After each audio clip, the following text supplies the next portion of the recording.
Here are the top 5 reasons why the South was right about secession. All right, number 1. Do you even know what America was founded on?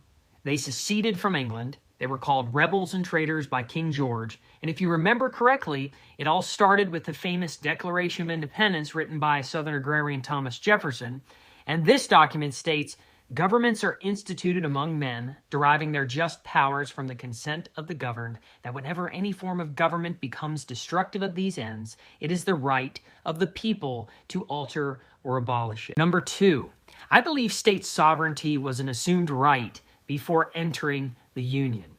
Now, some wanted to make it even more clear. States like Virginia, New York, Rhode Island, all of them clearly stated within their ratification documents when entering this voluntary union that they were sovereign bodies. Now, if you don't believe me, here's one of those statements. The delegates of the people of Virginia do, in the name and behalf of the people of Virginia, declare and make known that the powers granted under the Constitution, being derived from the people of the United States, may be resumed by them whensoever the same shall be perverted to their injury or oppression, and that every power not granted thereby remains with them and at their will. Number 3. State sovereignty and the principles of secession were taught at West Point prior to the so-called Civil War. It was actually from the textbook entitled A View of the Constitution by William Rawle. If you don't know who William Rawle is, he was personal friends with George Washington, and he was actually commissioned by Washington to write a book on the U.S. Constitution. His statements on state sovereignty and secession are pretty clear and are this: it depends on the state itself whether it will continue a member of the Union. To deny this right would be inconsistent with the principles on which our political systems are founded. It would be to deny the fundamental principle that the people are the source of all political power. William Rawle.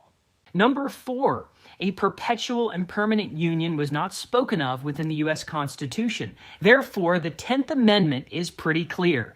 The powers not delegated to the United States by the Constitution, nor prohibited to it by the states, are reserved to the states respectively or to the people.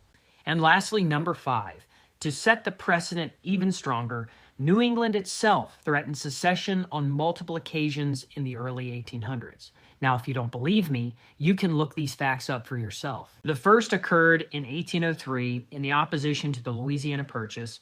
The second was in 1804 with the Essex Junto efforts. I don't know if I'm pronouncing that right. And the third was in 1814 and 15 in the Hartford Convention over the War of 1812. So that about sums it up, folks. Now, if you want to learn more about this subject, I have a really good book for you. Guys were talking about this stuff 150 years ago, and I can't recommend a historical and constitutional defense enough. This is a phenomenal book, and Richardson, its author, was himself a Confederate veteran.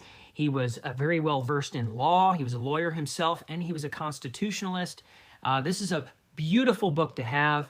It's a hardback with the Smith binding, which is has a fabric binding, and it's also printed on archival paper. This is really a treasure of a book, and I have it on sale this week, so get it while you can. And thank you all for watching this video. If you like it, support my channel or shop with us on ConfederateShop.com to support my efforts. Y'all have a wonderful day.